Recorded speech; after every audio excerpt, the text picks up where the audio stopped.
turning trash into a tarantula's treasure. I wanted to help everyone with a arid bioactive style tarantula enclosure, which a lot of people seem to struggle with. So I knew that I wanted to have something in the drainage layer that would allow the water to spread more easily, so I used chunks of sponge here, which I've used in recent builds if you've seen them on this channel. But I knew that I didn't want to see these sponges from the front of the enclosure while looking at it, because I felt that would just take away from the experience overall. So I used a product called Turface, or fired clay. They commonly use it for baseball diamonds and things like that, to help with the added drainage layer. Because I also wanted to make sure that when the tarantula dug down in its burrow, it would naturally be able to get more available humidity, like they would in nature. So by doing this, it gives opportunity for the animal to behave more naturally in our enclosures, which I try to do as frequently as possible. So here comes the trash. Everyone's going to speculate and probably comment saying it's going to get hurt on the can, or it's going to poison them, it's dangerous, it's just rust, it's an old galvanized can, it's not going to hurt anything. I've removed any overly sharp edges that I felt the animal was going to cut itself on, but I knew that I wanted to have a more natural aspect to the enclosure, because if we look in nature, or if we go for a walk in your area, you're not going to look very far and you're going to find garbage, because that's what we do as people, sadly.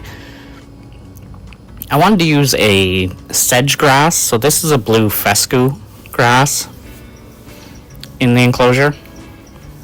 It's rather drought tolerant, sort of hard to find this time of year, but it's commonly available at garden centers.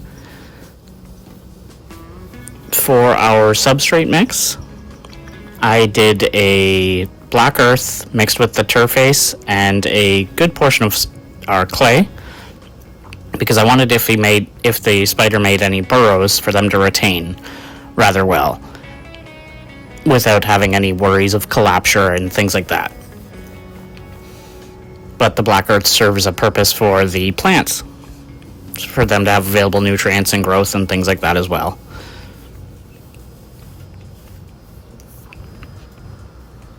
So packing the soil underneath this overhang in the foam background, which I do have the video on that, which I'll link at the end of the video if you're interested to see how we went about building that. It's rather difficult. As you can see from the top down, I can barely fit my hand front to back underneath to kind of press the dirt underneath and get it packed enough that the animal was able to dig a suitable burrow into the substrate.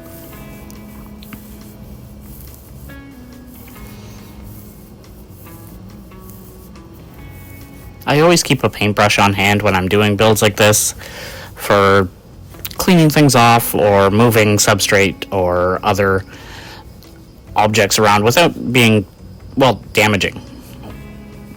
The bristles make it very easy to get the substrate off the background, which you've seen there.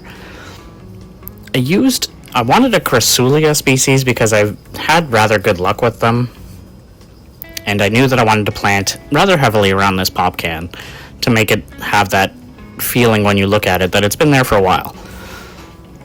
Because this can is from, I believe it would be from like the 1970s to 1980s era. So a bit of an antique, but that's okay. In this case, it serves a good purpose.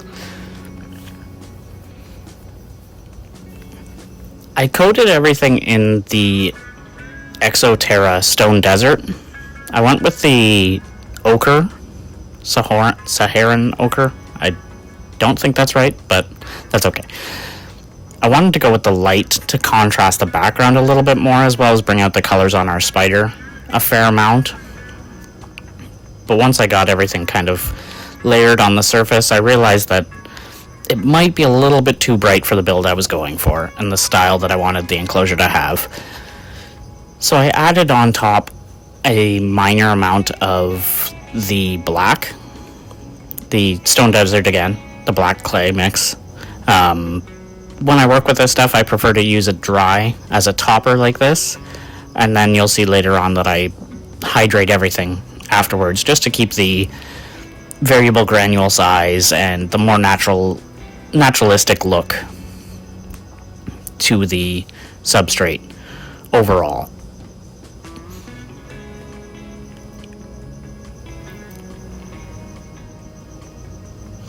Mixing the two colors like this, I feel that it gives a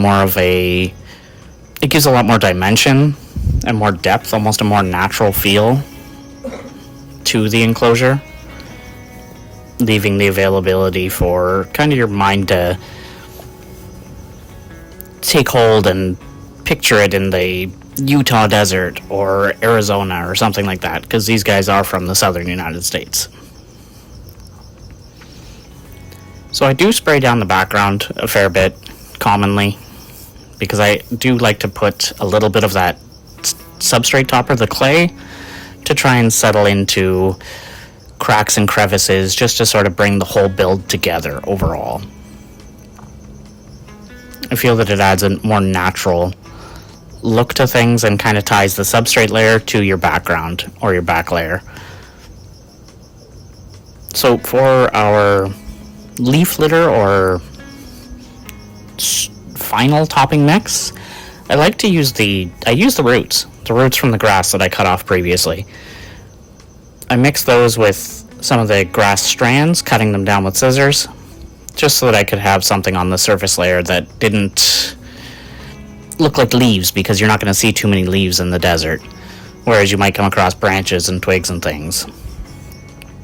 Again, back with my trusted paintbrush to try and clean off the chryssulia and the can a bit of some of the things that are settled on top from the kind of tossing in.